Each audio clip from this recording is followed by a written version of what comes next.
pero queremos darle las gracias a todas las personas que se conecten en Zoom y todos los que estamos presentes y por favor podemos tomar ya nuestro lugar.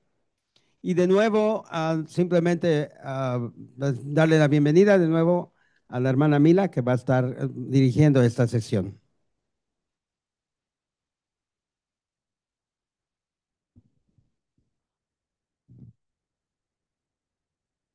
Buenas tardes otra vez.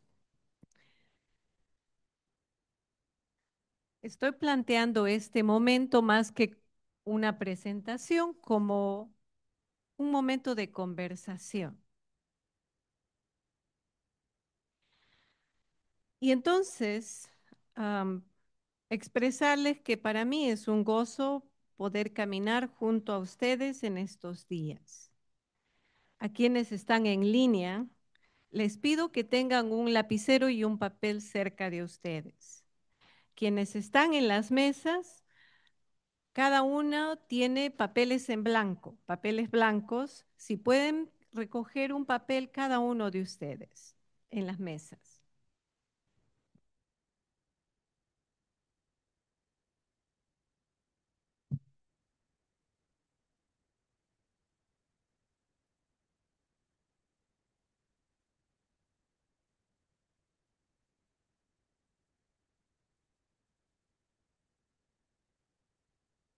Antes de entrar en el tema propuesto para hoy, considero importante reconocer el contexto en el que nos encontramos para reflexionar juntos y juntas.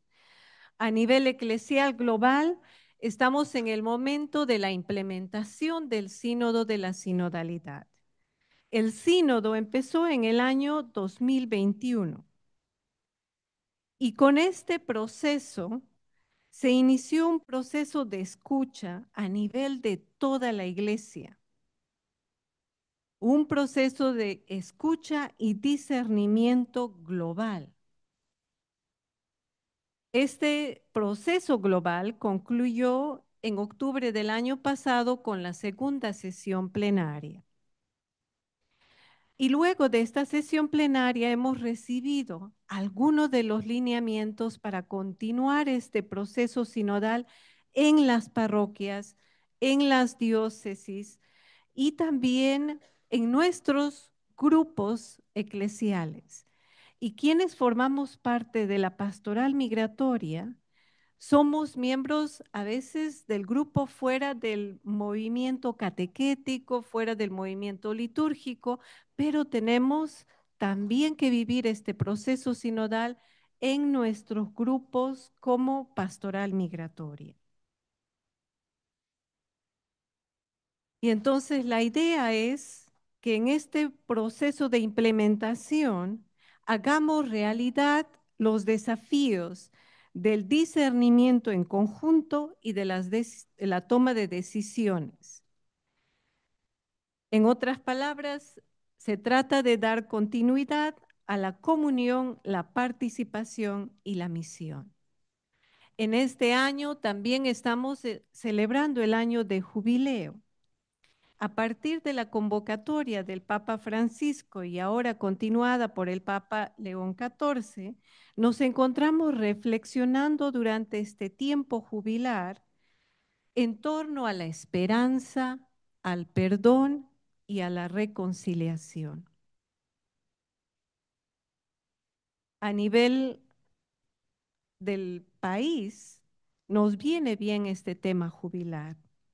Estamos viviendo en un contexto nacional, como lo hemos escuchado en la dinámica anterior, cargando con el sufrimiento, la angustia y el temor de muchos hermanos y hermanas en ambiente de persecución, de terror y de violencia. Además de ello, hay una gran marcada polarización política y social a quienes demonizan a los migrantes y quienes estamos trabajando por la dignidad de las personas migrantes y que muchos de nosotros somos también migrantes. La economía va en deterioro y la naturaleza sufre por el cambio climático. Lo hemos visto manifestarse en Texas recientemente y en otras zonas en las que inundaciones, incendios y tornados se están haciendo más frecuentes. Este es el caos, esta es la confusión, esta es la oscuridad que vivimos como contexto social y político. A nivel mundial, nos encontramos en un tiempo de guerras, un tiempo en el que niños mueren de hambre en Gaza, un momento con un marcado avance científico y también un desarrollo de la inteligencia artificial, pero en el que las instituciones se deterioran y los sistemas democráticos no dan evidencia de que estamos verdaderamente viviendo en libertad y con valores cívicos. El Papa Francisco nos decía, no estamos en un tiempo de cambios, estamos en un cambio de época. Y entonces nos podemos preguntar cómo hablar y vivir con esperanza en este contexto. Y en esta tarde lo que yo les propongo es más bien transformar esta pregunta en desafío. ¿Cómo no hablar y cómo no vivir la esperanza en un contexto como en el que estamos viviendo? Es preciso hacerlo. Y para ello es importante reconocer los signos de esperanza, alimentar nuestra esperanza y alimentar la esperanza de los demás. Pero, ¿qué es la esperanza? Cuando andaba buscando una definición, me encontré con el poema de Galeano. Eduardo Galeano es un poeta, un escritor, novelista y periodista uruguayo. Y quiero traer a nuestro contexto el poema que él escribió cuando habla de la esperanza. Nos dice Galeano, para mí, la esperanza es una cosa que tengo cuando me despierto, que pierdo en el desayuno, que recupero cuando recibo el sol en la calle y que después de caminar un rato se me vuelve a caer por algún agujero del bolsillo.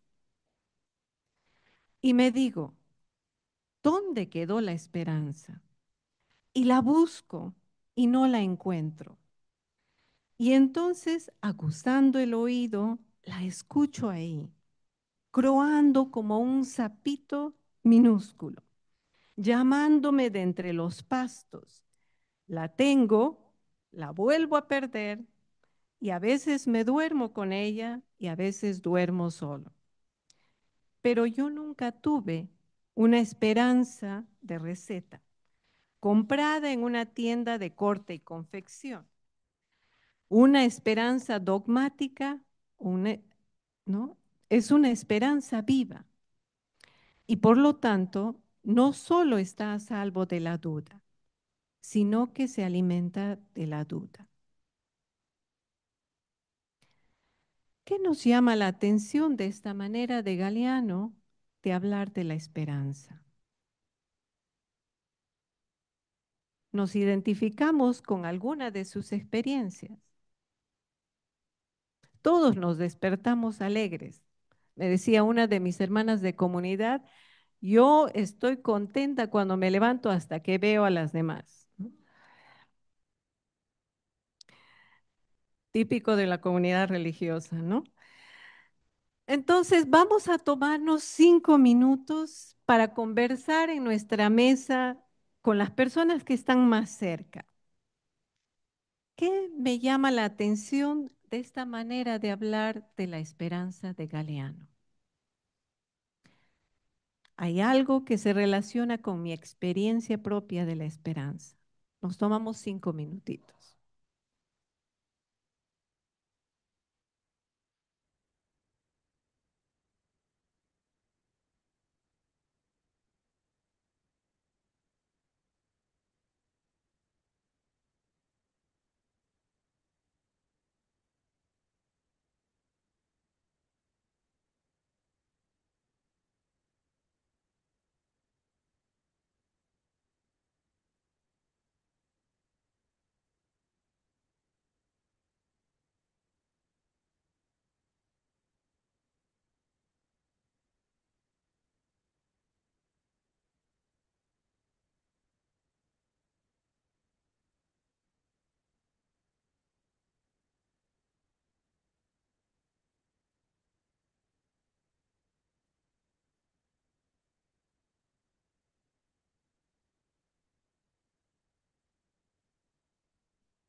papelitos de esto? No. Ah, hay uno aquí. Esto. ¿Por qué? Para ponerle números a las mesas para que no se aglomeren todos para la comida. Tengo que hacer eso. Sí, es el único. No, son lapiceros. Bien.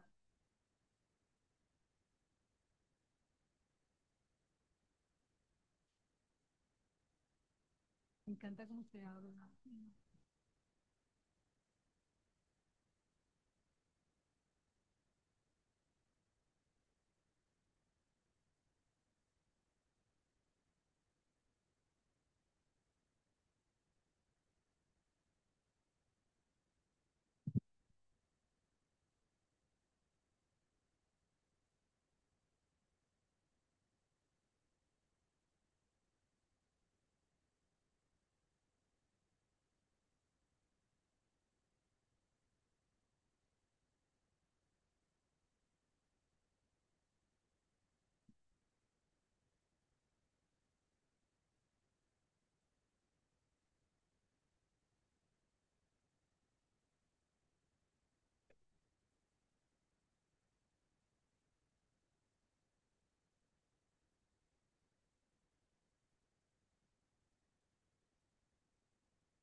Y vamos a escucharnos entonces a 5 personas.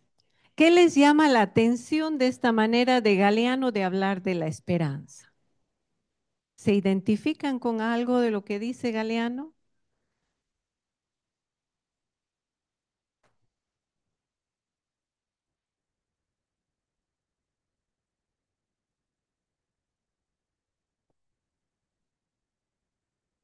¿Quién quisiera compartir? Algo que les llamó la atención. A ver, Claudia.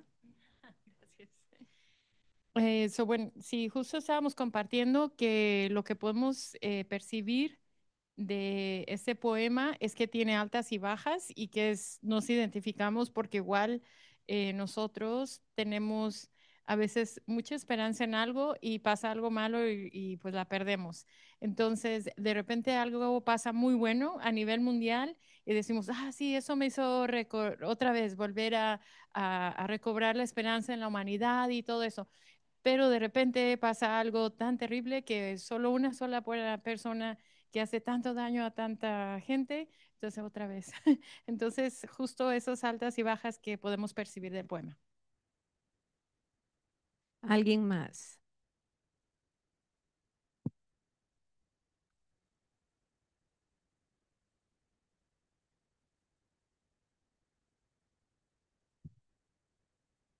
Buenas tardes. Bueno, yo pienso que todos nos identificamos con este poema. Como nos compartía aquí el padre, pienso que todos en algún momento, por mucha esperanza que tenemos, llega su momento donde a veces flaqueamos, especialmente cuando no vemos resultados.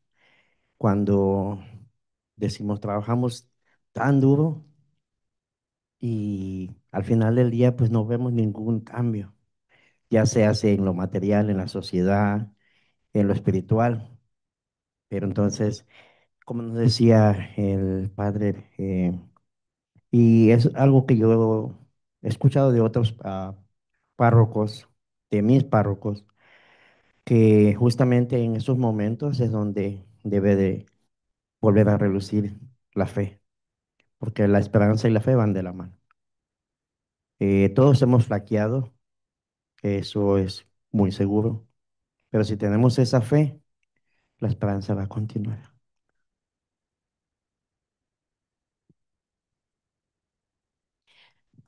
¿Alguien más? Ok. Mi nombre es Edith Villaseñor y vengo de la diócesis de Omaha. No tuvimos tanto tiempo para decir lo que cada uno sentía, pero me llamó mucho la atención en que habla de la esperanza que está, no está, que la detenemos, que se nos escapa, pero llega un punto en la necesidad del ser humano que la fe la mantienen tan fuerte. Me llama mucho, tengo el llamado de visitar enfermos en fase terminal y es donde yo he visto la fe más grande, que pueden estarse muriendo, que ya les dicen te quedan días, te quedan horas, y tú ves a esas personas que dicen, tengo fe en que Dios me va a sanar, porque yo quiero seguirle cantando a Dios, quiero seguir trabajando para Dios, y la pierdo yo, y salgo del hospital llorando, pero me voy con el corazón, no sé cómo explicarles, con algo que, una enseñanza que el enfermo te da, de que la fe no se le va. Aunque ya está cerrando sus ojos, su fe sigue. Entonces podemos ver, y lo que yo entiendo en esto, que aunque veamos que está, que se ve todo, que ya no hay remedio, que no hay solución, o sea, tener esa fe del que ya no la tiene, no tiene esperanza, pues, que aún así sigue luchando y sigue diciendo, yo sé que me voy a sanar, yo sé que me voy a sanar. Y a los 5 minutos esa persona fallece, pero la fe nunca se le fue. Y yo admiro que en ese momento tan fuerte tengan esa fe tan grande, tengan esa fe tan grande y no como aquí que dice que se nos escapa, se nos va, la agarramos, se nos... Y a ellos no, ellos la mantienen hasta el último momento de su vida. Gracias. Una más. Bueno, nosotros coincidimos en la última frase, ¿verdad? Que, donde dice, no solo está salvo de la duda, sino que se alimenta de la duda. Y fue muy interesante porque todos salimos con diferente perspectiva, pero la que más me gustó fue la que compartió, donde se dice que sí es cierto, tal vez no nos sentamos con esperanza en ocasiones. ah, esa incertidumbre, ¿verdad? Alimenta nos alimenta esa duda, pero la esperanza se mantiene sabiendo que hay espacio y se compartía que haciendo espacio para que el Espíritu Santo en esa mortificación, en esa duda, en esa preocupación, puede darle uno espacio al Espíritu Santo a pensar en otras soluciones, ¿verdad? Decir, bueno, Espíritu, ¿qué quieres? ¿A dónde quieres que nosotros vayamos ahora? ¿Verdad? Entonces esa esperanza nos mantiene a pie todas las mañanas. Empezamos la mañana con mucha esperanza, ¿verdad? Y la hacemos sabiendo de que el Espíritu Santo le dimos espacio a Él para seguirnos ayudando a caminar en esperanza. Muchas gracias. Algo que nos diferencia de Galeano, una de las primeras cosas es que Galeano no habla de la esperanza cristiana, habla de la esperanza como experiencia humana a nivel antropológico. Lo que uno vive no habla de la fe, habla de la experiencia de la esperanza. Y la esperanza no es una virtud solamente de los cristianos. La esperanza la tienen creyentes de otros ritos, pero también personas que no son creyentes, ¿no? Y Galeano no habla de la esperanza desde una perspectiva de fe, ¿no? Él explica la esperanza a partir de esa experiencia antropológica. Segundo, Galeano no define la esperanza, utiliza imágenes para hablar de la esperanza. Y a veces utilizamos metáforas, utilizamos imágenes, analogías para decir aquello que es profundo, porque una definición no basta para hablar sobre aquello que nos sobrepasa, sobre el misterio. Y entonces, ¿por qué habré puesto yo el papel en sus mesas? ¿Por qué les habré pedido algo ¿no? a los que están en línea? Para que ustedes también pongan en ese papel alguna metáfora, alguna imagen, dibujen o escriban o tracen aquello que les habla de esperanza, ¿no? No les pido que me haga una definición, la de esperanza es, y ahorita se van al Google, ¿no? Sino, ¿qué es para ustedes la experiencia de la esperanza? ¿Cómo la pueden imaginar? ¿Cómo la pueden ponerla como símbolo? Entonces, vamos a tomarnos 5 minutos con el papel que está enfrente y hacemos ejercicio también en el otro lado del cerebro.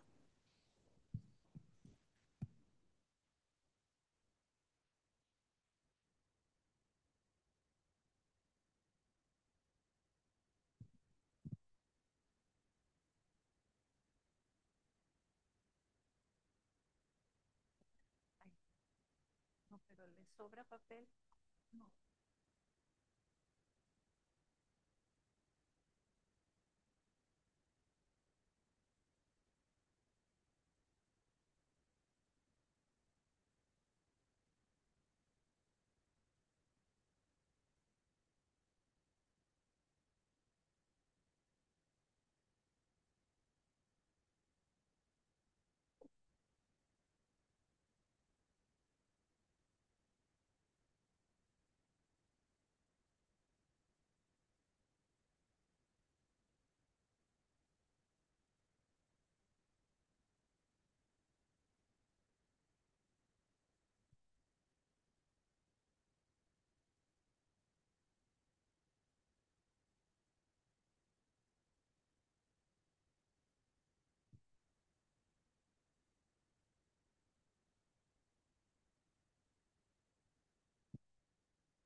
Y entonces compartimos en la mesa aquello que hemos dibujado, aquello que hemos puesto sobre el papel. ¿Qué símbolo podemos utilizar para hablar de nuestra esperanza? Tomamos unos 3 minutitos. Solamente de a dos o de a tres, con el que tengan al lado, no con toda la mesa, porque son 7, 8, entonces no van a poder escuchar a 8 personas.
Muy bien.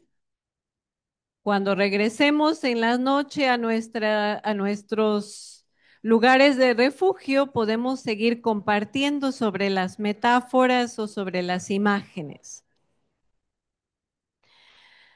Cuando utilizamos imágenes, utilizamos símbolos, hablamos de la propia experiencia, de la propia interioridad. El Papa Francisco nos invitaba en la bula de convocación al jubileo ordinario, que este jubileo sea para todos y todas ocasión de reavivar la esperanza. La palabra de Dios nos ayuda a encontrar sus razones. La esperanza de la que nos hablaba el Papa Francisco es aquella que nace y crece en cada uno de nosotros, hijos e hijas de Dios, a través de la fe. Cuando les pregunté en la primera ronda, muchos de ustedes hablaron sobre la fe. Y eso es lo que nos diferencia de Galeano. Cuando hablamos de la esperanza, hablamos desde nuestra experiencia de la fe. ¿Y en qué se fundamenta nuestra fe? En la palabra.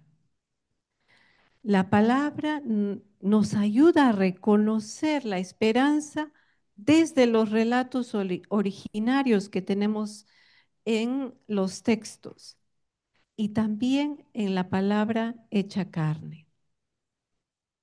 Entonces, empecemos con la palabra.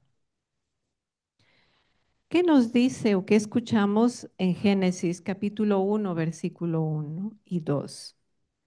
En el principio, Dios creó el cielo y la tierra. La tierra estaba desordenada y vacía. Tohu babohu significa desorden, vacío, caos y confusión. Y la oscuridad sobre la superficie del abismo. Y el viento de Dios, la ruaj, aleteaba en medio de las aguas.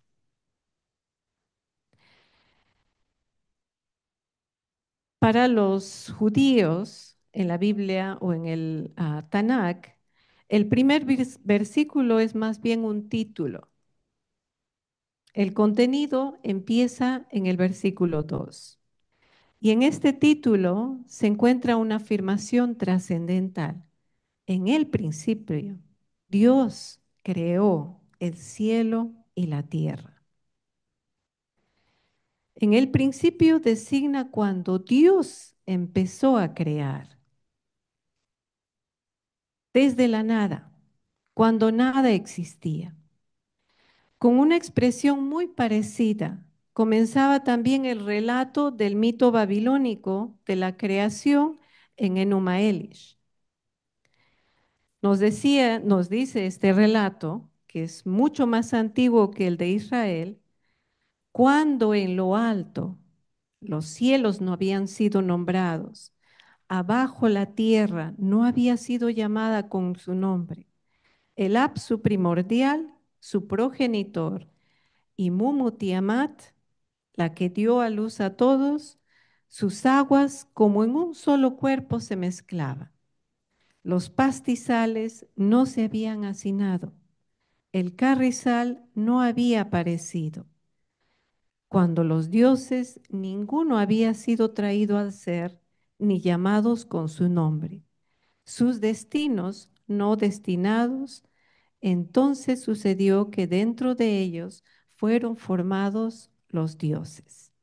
Este era el relato originario de los babilonios.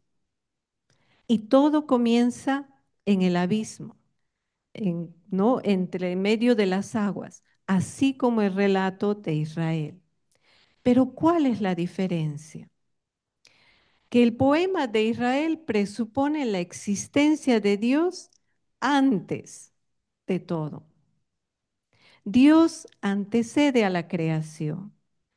Y el verbo que se utiliza para hablar de la acción de Dios es un verbo que significa crear de la nada, desde la nada. Está claro con este verbo que todo viene de parte de Dios. Las dos primeras descripciones que aparecían en el poema del Génesis consisten en el binomio caos y confusión. Y eso es lo que estamos viviendo, caos y confusión. Este binomio era utilizado en los mitos paganos para hablar sobre la realidad desde la que emergieron los dioses y contra la cual lucharon los dioses entre ellos para conquistarlos. La expresión, ¿no?, caos y confusión hacía que los dioses entraran en guerra. Y Tiamat, que era la diosa del mito babilónico de la creación, se corresponde con el abismo que aparece, el término Tehom, ¿no?, en el relato del Génesis, que designa al mar salado, al océano que recubre toda la tierra o sobre la cual flota la tierra. El océano, el mar, era para el antiguo Israel el símbolo del caos, lo desconocido, lo que infundía terror. ¿Por qué? Porque a partir del mal llegaban los enemigos de Israel. A partir del mal llegaron aquellos que conquistaron sus tierras. Ustedes me dirán, hermana, pero ¿eso qué tiene que ver con la esperanza? La palabra nos recuerda, primero, que de Dios surge todo. Dios antecede, está en medio y es el fin de todo lo creado. El señorío de Dios, que Dios sea Dios para Israel, no se debe a que ha luchado contra el abismo, a que ha conquistado el mar, porque Dios ya existía, aleteaba, el Espíritu de Dios está en medio de, ¿no?, el abismo. El señorío de Dios se debe a su obra creadora, a su obra generadora de vida. No se debe a la violencia y al caos. Dios no fue creado. Los dioses, según el mito babilónico, fueron creados. Pero para los israelitas, Dios preexistía, antecedía. Y por lo tanto, es signo de vida en medio de la oscuridad, de la confusión y el vacío. Este relato fundacional es parte de la Torá, la ley para los israelitas. La ley para nosotros, cuando hablamos de ley, a veces representa un conjunto de normas. Para Israel, este relato, este poema, era la ley. Su Dios y cómo ama Dios.